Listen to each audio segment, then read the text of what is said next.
Sabay-sabay natin alamin ang mga kaganapan na nangyayari sa ating bansa.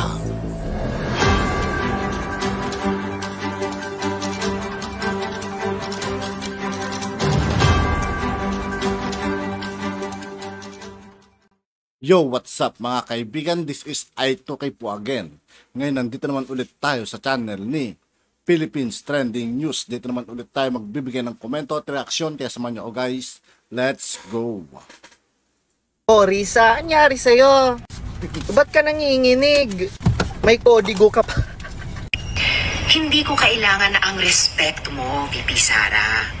Ang hinihingi ko sa iyo at ng taong bayan ay accountability. Wala talaga itong mga kaibigan, no? Si Risa Hontiveros, no? Kung ano-ano yung mga ginagawa niyang butas para siraan si Vice President Sara Duterte. Kumbaga, patuloy lang nila sinisira si VP Sara, mga kaibigan, pero patuloy din nilang sinisira yung sarili nilang mismong imahe. Nagmumukha na silang desperado, mga kaibigan, sa totoo lang. Kaya, i-account nyo na lang kung para saan ang hinihingi ng confidential funds. Kung hindi mo kayang irespeto ang mga katrabaho mo, irespeto mo man lang sana. Respeto? Samantalang sila mga kaibigan ang hindi marunong rumespeto. Vice Presidente yan, mga kaibigan. Hindi man lang nila respetuhin kung ano man ang desisyon ng Vice Presidente. Bakit kaya hindi nila muna subukan maging Vice Presidente bago sila magsalita ng mga ganyan, no? Tapos magsasalita siya, mga kaibigan, scripted pa. Ano ba yan? Ano nga mabba? Ang paggasta ng pera ng bayan. Higit 1 linggo na, simula nang nag-hearing tungkol sa confidential funds. Pero mas marami ka pang patutsada kaysa sa paliwanag. Imagine niyo mga lods, marami daw patutsada si Inday Sara. Risa Hontiveros, sino ba ang palaging nagpapatutsada? Sino ba ang naunang palaging bumabatikos at nang aakusa? Di ba ikaw? Tama. Grabing inig ng inig si Risa Hontiveros. Imaginein mo ha, hindi pa nagsasalita niyan si VP Inday Sara. True letter pa lang yan ha. Statement pa lang niya yun. Di ba? Hindi galing mismo no, sa pagsasalita ni VP Inday. Dinaan pa lang yan sa letter ni Inday Sara ha. Nginig na sila. Wala daw paliwanag. Ewan ko kung bingi. Or sadyang denial talaga itong Sinabi naman, mga kaibigan, kung saan gagastusin at kung bakit kailangan ng ganong klaseng pondo. Ewan ko ba sila Hontiveros, mga kaibigan, kung ano yung mga pinagsasabi nila. Parehas sila ni Franz Castro, mga kaibigan. Hindi nila alam yung mga tinatanong nila. Si Risa Hontiveros, di ba sinagot ka naman sa budget hearing? Sinagot ka para saan yung confidential funds? Of course, general lang ang pwedeng isagot ni VP Inday Sara. Hindi nga pwedeng detail by detail sabihin kasi naka-televise, naka-live. Ay, bubo! Kaya nga confidential funds kasi may operasyon na gagawin si Inday Sara sa loob ng paaralan na medyo confidential. Kaya nga confidential di ba? Medyo confidential kasi kasali ang mga makakaliwang grupo, ang mga taong gusto wakasan at tapusin ni VP Inday Sara, lalo na yung mga nangre-recruit na mga estudyante para gawing makakaliwang grupo or NPA. At ang dami pang, di ba? Ang dami pang mga issues na actually sinabi naman na din ni VP Inday Sara. General nga lang kasi, di ba? Hindi naman pwedeng i-detalye na lahat ng plano. Di ba? Kain tayo. Nakakatawa lang mga lods kasi gusto talaga nilang i-reveal ni Inday Sara ang specific niya na plano pagdating dyan. Ba't di na lang sumuporta, di ba? Katulad sa pagsuporta nyo, di ba? Kay Pinoy, di ba? Na bilyon yung confidential funds ni Pinoy na inalaw nyo nga na hindi i-audit. Kay Inday Sara, sabi naman niya na may liquidation saan nagagamit ang confidential funds. Pinapasa po nila. 'Di ba? Ito namang si Risa Hontiveros, nakikisakay ka sa popularity ni VP Inday Sara. Gusto mong bangga. Pero habang nakikisakay siya mga kaibigan, sinisira niya lang din imahe niya mga kaibigan. Sa totoo lang kasi sinisiraan niya si VP Sara mga kaibigan eh. Hindi niya alam halos lahat ng Pilipino mga kaibigan. Baka VP Sara mga kaibigan. Ginusto yan na maging vice presidente ng Pilipinas. Kaya itong si Hontiveros mga kaibigan, wala yan. Kamustahin mo naman yung PhilHealth. Gusto mong patunayan na mas magaling ka kay VP Inday Sara? Diyos mio, sure ka ba dyan? Sinabi lang ni Inday Sara na wala siyang respeto sa'yo. Masakit ba? Huwag kang mag-alala, Risa, hindi lang si VP Inday Sara, maraming walang respeto sa'yo. Di ba? At isa ako dun mga kaibigan, bakit ko re-respetuhin yan? Yung mga nakakatas ng gobyerno sa kanya, hindi niya nirespeto eh. Tulad yan, si VP Sara. Di ba? Kaya hindi lang din dapat siya nirespeto mga kaibigan. Kaya sorry siya. Respeto. Di ba? Big word. Ikaw, marunong ka bang rumispeto? Marunong ka bang rumispeto sa mandato at gustong gawin ni VP Inday Sara? Ang akala mo kasi, no, nakakalamang ka kay Inday Sara. Ang akala mo, di ba, presidente ka. Hoy, senador ka lang, nasa pinakasingit ka nga lang eh. Feeling ang virus. O, di ba? Dito nyo mapapatunayan na lahat ng mga sinasabi, di ba, at binabato, no, ng ACT party list at yung Kabataan party list kay VP Inday Sara ay pure accusations, hindi totoo, at hindi nila napatunayan at walang ebidensya. Let's watch this. May pruweba ho ba kayo na winaldas, ninakaw o binuksa ang OVP 2022 Confidential Fund?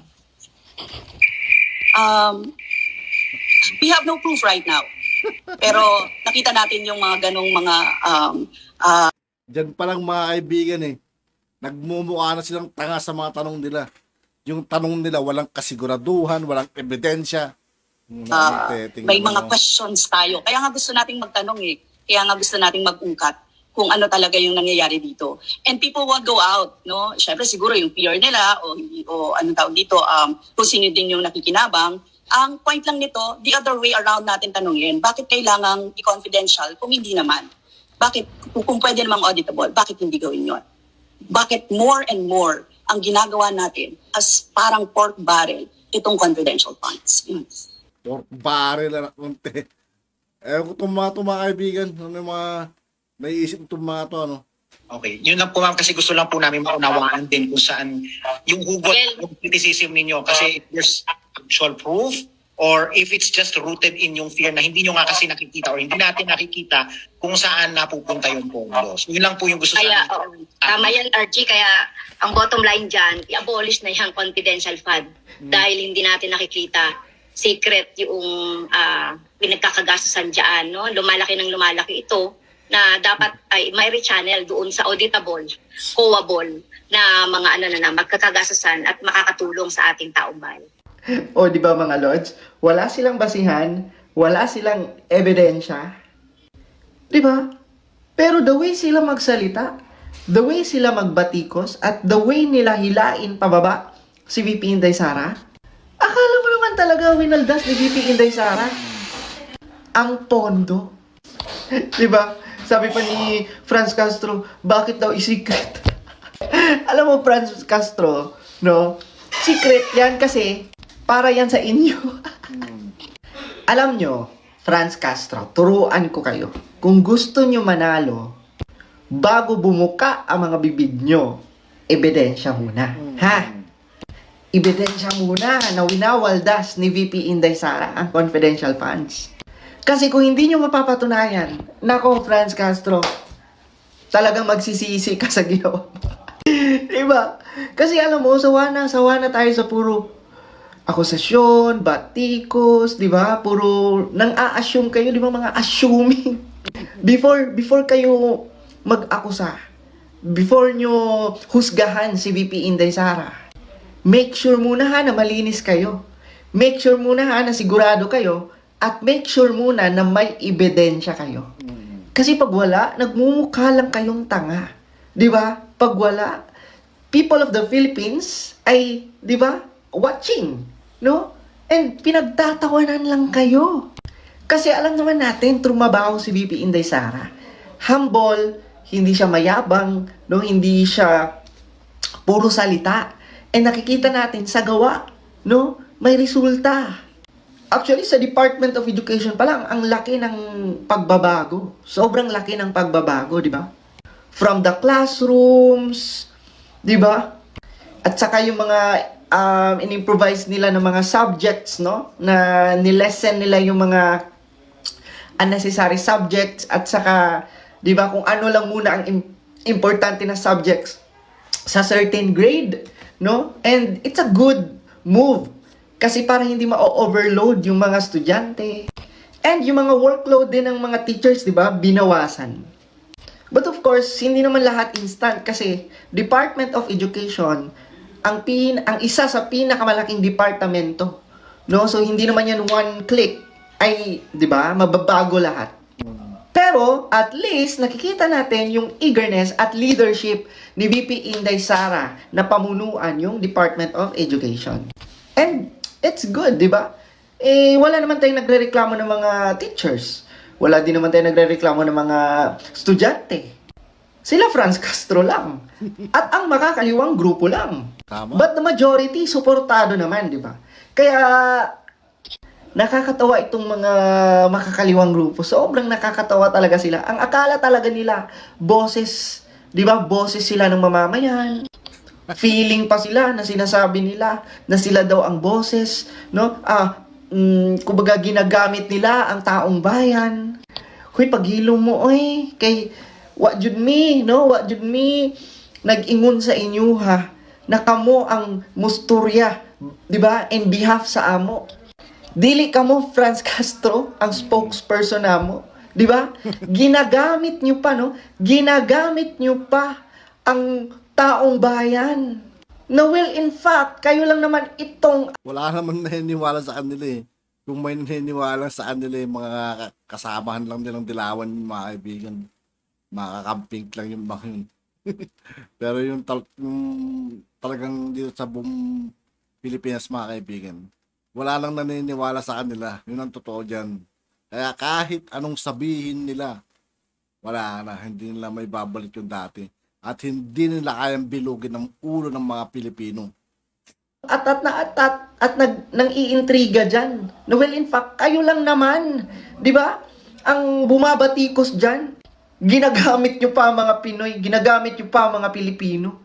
Mga talakitok talaga kayo, no? Hilig talaga kayong mga trip.